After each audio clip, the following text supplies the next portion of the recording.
कांकड़ी नदी, कांकड़ी नदी, कांकड़ी नदी दोस्तों ध्यान रखना, एक है कांतली नदी, इसके बाद पढ़ेंगे कांतली नदी। कौन सी?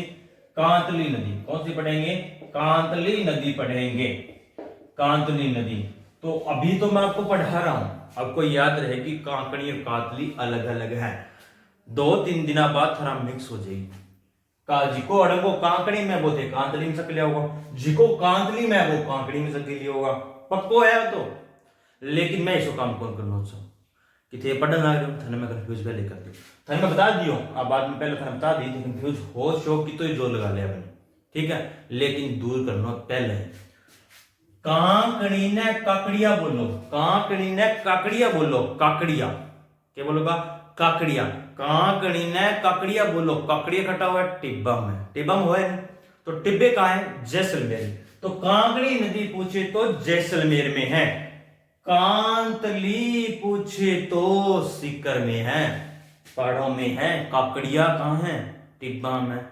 ये है पहाड़ी में, ध्यान रखना दोनों अलग अलग है, कंफ्यूज ना हो जाए, ठीक है। बिंगा बाद कांकड़ी नदी, कांकड़ी नदी है जैसलमेर जिले में, कहां है? जैसलमेर जिले में है, ठीक है गुरुजी, याद होगी मैंने। तो नदी बना लो, बहुत ही आसान नदी है, एकदम एकदम नदी। कैसे कांतली नदी, कैसे गणेश जी का मंदिर, फिर बहुत झील को देती है, फिर विलुप्त हो जाती है। अब देख लो के मन याद करना, बिंदु बनाना है 4, ये 4 याद रखना है। की कौन करना? नदी कौन सी? कांकड़ी नदी। कांकड़ी नदी का उद्गम होता है कोटड़ी गामक नामक स्थान से। कहां से? कोटड़ी नामक स्थान से। कहां है? जैसलमेर में ही है, और कटी कौन जानो? जैसलमेर में, ओनली फॉर जैसलमेर जिले में बहती है, ओनली फॉर जैसलमेर जिले में बहती है। कैसे कागणी नदी, कैसे कोटड़ी गांव, कैसे का गणेश जी का मंदिर स्थित है इसी पर। कौन सा? का गणेश जी का मंदिर स्थित है, जी याद होगी। कैसे कागड़ी नदी, कैसे कोटड़ी गांव, कैसे का गणेश जी का मंदिर स्थित है। जो झील है किसी, बुज झील है, बुज झील जैसलमेर में है, बुज झील जैसलमेर में है। बुज झील खारी नहीं मीठी झील है, बुज झील खारी नहीं मीठी झील है, खारी नहीं मीठी झील है, याद करना मीठी झील है।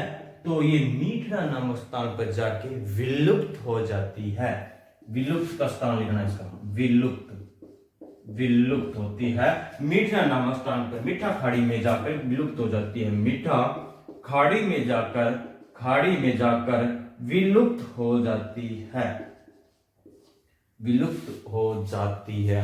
इम के याद करना है, की याद करना, याद है कांकड़ी के बताइए, कांकड़ी और कातली दोनों अलग अलग है। कांकड़ी काकड़िया, कांतली पाड़ा में, आ कटे कागड़िया टिब्बा में, रुजी टिब्बा में काकड़िया पड़ा रहा है ऊपर ही, तो कटे जैसलमेर। कांतली कहां जाएगी? पहाड़ियों में, सीकर में जाएगी, ध्यान रखना, जिसका उद्गम होगा खंडेला की पहाड़ियों से, मंडरेला में जाके विलुप्त हो जाएगी, खंडेला मंडरेला, वो आगे बढ़ेंगे इसके बाद। लेकिन ध्यान रखना नदी कांकड़ी नदी, कांकड़ी काकड़िया टिब्बा में, टिब्बा है जैसलमेर में, ठीक है। नदी कैसे कांकड़ी नदी, कैसे कोटड़ी गांव, गांव से इसका उद्गम होता है, फिर कैसे कागणे जी का मंदिर इसी पर स्थित है, फिर ये पानी देती है अपने किसको? बुज झील को। बुज झील खारी नहीं मीठी झील है, बुज झील खारी नहीं मीठी झील है, तो मीठा खाड़ी में जाके विलुप्त हो जाती है, याद हुआ? बुज झील खारी नहीं मीठी है, तो मीठी खाड़ी में जाके विलुप्त हो जाती है। एकमात्र नदी जो राजस्थान की सबसे छोटी नदी है, सबसे छोटी नदी है, सबसे छोटी नदी है, मात्र 17 किलोमीटर। स्क्रीनशॉट ले लो,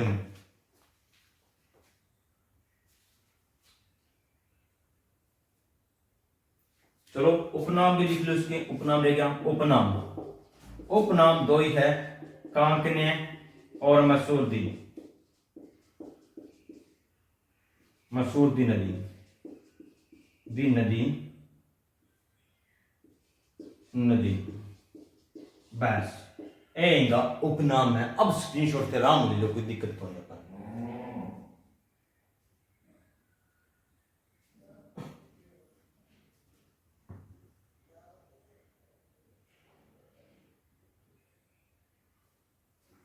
होगी होगी नदी कंप्लीट है। चलो नेक्स्ट 3 नंबर नदी लिखो।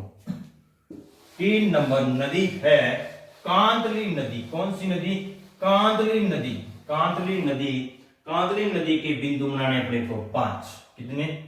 5। कांतली नदी। कांतली नदी के अपने बिंदु बनाने हैं 5। ध्यान रखना, नदी पहला उद्गम, फिर ये नदी, इसका उद्गम होता है खंडेला की पहाड़ियां। उद्गम लिखना यहां दोस्तों, उद्गम लिखना खंडेला की पहाड़ियों से। कहां है ये खंडेला की पहाड़ियां? खंडेला की पहाड़ियां हैं गुरुजी सीकर में। खटा है सीकर में है। खंडेला विलुप्त कहां होती है जाकर? विलुप्त। विलुप्त सर जी, विलुप्त तो मंडरेला में हुआ है। कहां होती है? मंडरेला में होती है। मंडरेला नामक स्थान पर होती है। ये कहां पड़ता है? नामक स्थान, मंडरेला नामक स्थान कहां पड़ता है? झुंझुनू में। कहां पड़ता है? झुंझुनू में पड़ता है सर, झुंझुनू में पड़ता है। तो अपने को याद रखना है कांतली नदी। कांतली नदी का उद्गम होता है खंडेला की पहाड़ियों से। विलुप्त कहां होती है? मंडरेला नामक स्थान पर होती है। कहां? मंडरेला नामक स्थान पर। आपको तो याद कर लो, Khandela Mandela, Khandela Mandela, Khandela Mandela. याद हो गया? उद्गम खंडेला, विलुप्त मंडेला। मंडरेला लिखा हुआ है, याद करना मंडेला। हाँ मैं समझू थारी बात, ठीक है। इसके ऊपर ही स्थान है एक उदयपुर वाटी।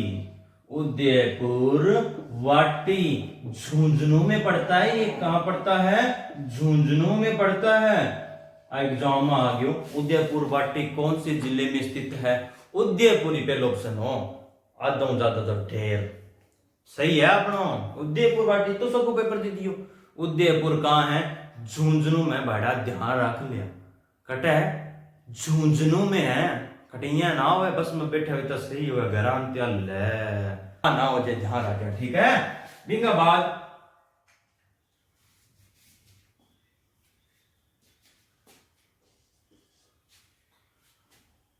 उदयपुर वाटी, ठीक है। अब देखो उदयपुर वाटी, एक बार क्वेश्चन आया, क्या क्वेश्चन आया? उदयपुर वाटी कहां स्थित है? तो उदयपुर वाटी उदयपुर में नहीं है, पहले ही ऑप्शन था, ढेर हो गया सारा का सारा ही। कहां है? झुंझुनू में है। कहां है? झुंझुनू में है। नेक्स्ट उसी के बाद बात करूं मैं, ये स्थान अब रहेगा, ये स्थान रहेगा, आपको मैं बताता हूं कौन सा।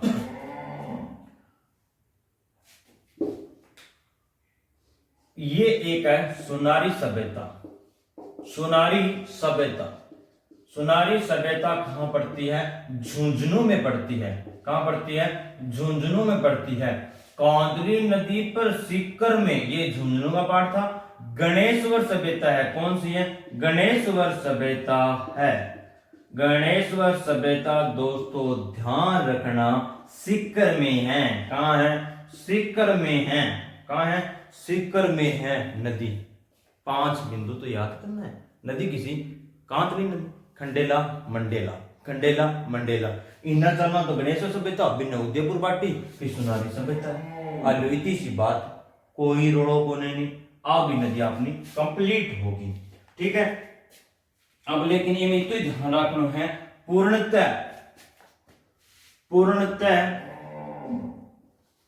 इनमें तो ही ध्यान रखना है कि पूर्णतः पूर्णतः आंतरिक प्रभाक्रम की, आंतरिक प्रभाक्रम की, आंतरिक प्रभाक्रम की सबसे लंबी नदी है। सबसे लंबी नदी है। कितनी है 100 किलोमीटर। 100 किलोमीटर कितनी है 100 किलोमीटर। गुरुजी गगर भी 100 किलोमीटर है। पूर्णतः मतलब की हो कि अपना राजस्थान में उद्गम हुआ है और राजस्थान में तो खत्म हुआ है। पूर्णतः होगी राजस्थान में बहना रही है गगर नदी राजस्थान में कोनी बह हुई बेनू आवे हिमाचल जावे कटे अंतरराष्ट्रीय जावे तो बाद बीच को पार्ट आओ अपने हनुमानगढ़ और गंगानगर में। समझ गया। ये 3 नदियों की आंतरिक प्रवाह क्रम की नदी जो बच गई बाकी देखेंगे कल। मिलते हैं अगली वीडियो में। जो भी विद्यार्थी नया हो तो चैनल को अपना ही समझ के सब्सक्राइब करें और वीडियो अच्छी लगी तो लाइक करें, कमेंट करें। मिलते हैं अगली वीडियो में। जय हिंद, जय भारत।